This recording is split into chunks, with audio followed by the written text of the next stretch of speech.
Hello students, in this lecture we will see how the cookie and session tracking is done in PHP.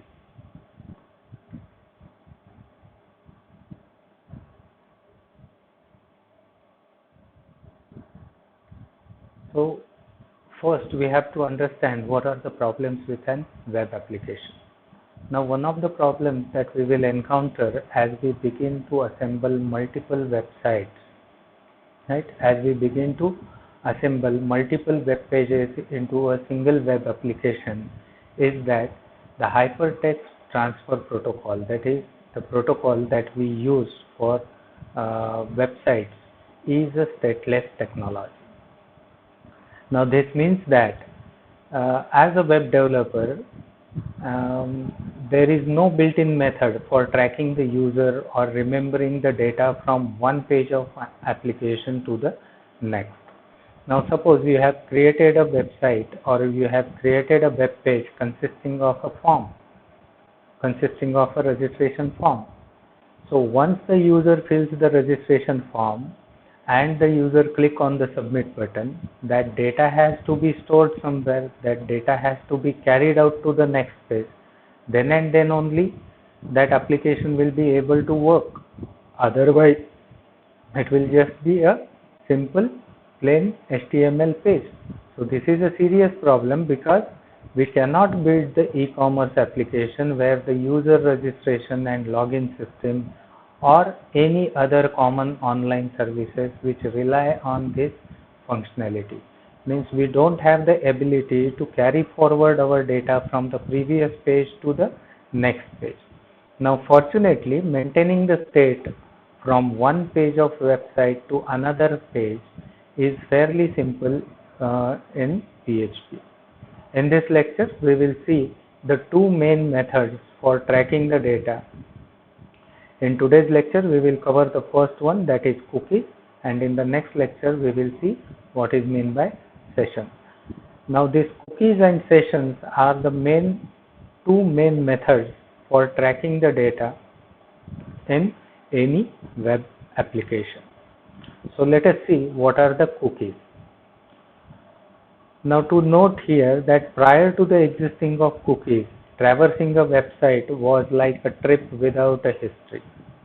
Right? So just imagine that you don't have a cookie functionality, then traversing a website, going from one page to another without any relevance means, suppose like I said, you developed a registration form.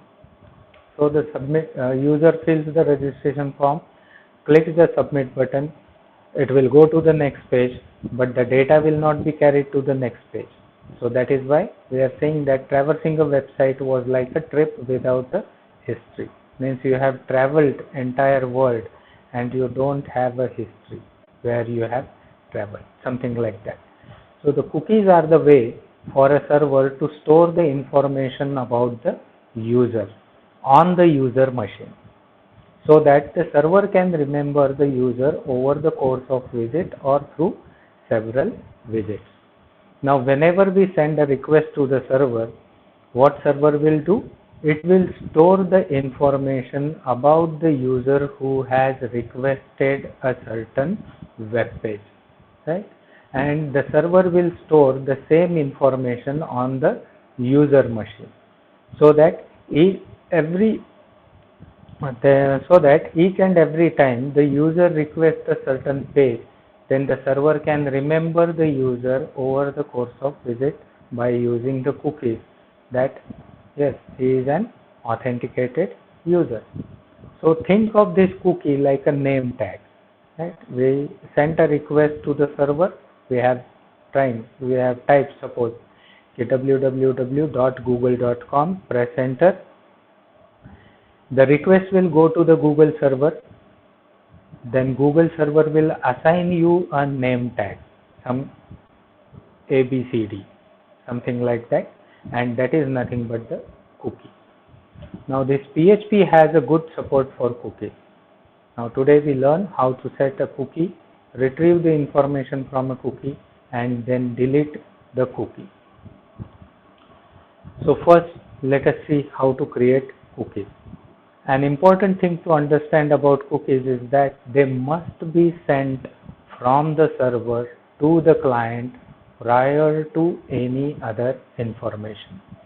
Means once you request for a particular website or particular web page, so before you see the actual web page, the server has to send the cookies, right? So server has to send the cookie to the client, that is you, prior to any other information. So the cookies are sent using setCookie function in PHP. So this setCookie function has a syntax. It consists of two parameters. First is the name and second is the value. So in setCookie, in bracket, name comma value. So for example, setCookie in bracket cookie name. This cookie name can be anything, the name of your choice, and the description, that is the value of this cookie is what? This is the cookie value. Okay, so that line of code sent to the browser a cookie with a cookie name and the value that this is a cookie. The server will send this cookie by using setCookie function. Now this is a normal feature that we see whenever we access any website. Nowadays it is a common functionality. Everybody might have seen this, because whenever we open any new website, so you can say at the bottom that allow cookies, allow or deny. There are two options like this.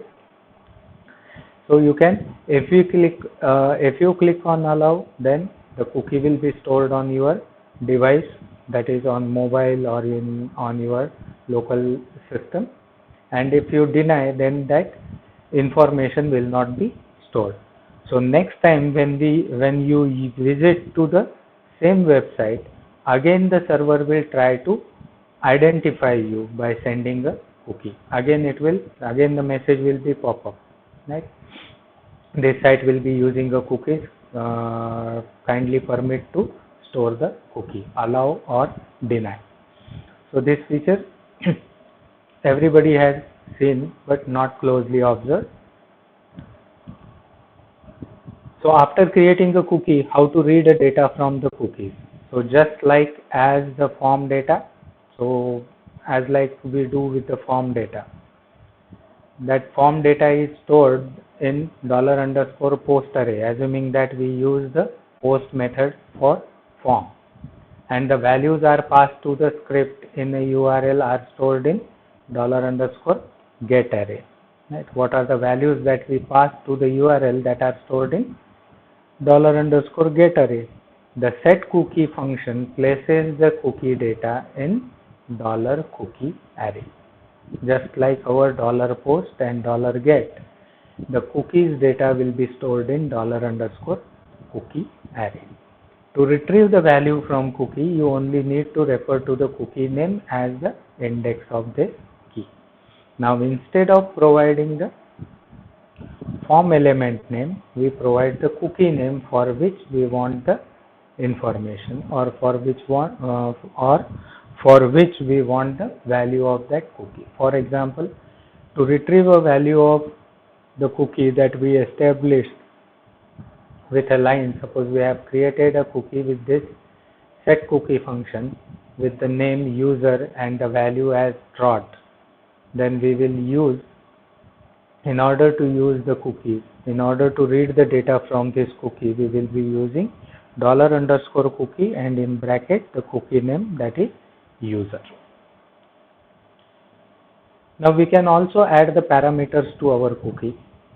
Now although passing just the name and value arguments to setCookie function will be sufficient for most of the cookie use, you should be aware that we can add the other other arguments also. There are other arguments available. And now this setCookie function can take in total 7 parameters. So we can add 5 more parameters to each of which limits the operation of the cookie. Now 2 parameters we have already seen, that is name and value. The other parameters are expiration, path, domain, secure, and HTTP only. So name, we know the name of the cookie, value is nothing but the value of that cookie. Let's talk about the third argument, that is expiration. The expiration argument is used to set the specific length of time for a cookie to exist. We can specify the time, how much time the cookie will be existing on your system.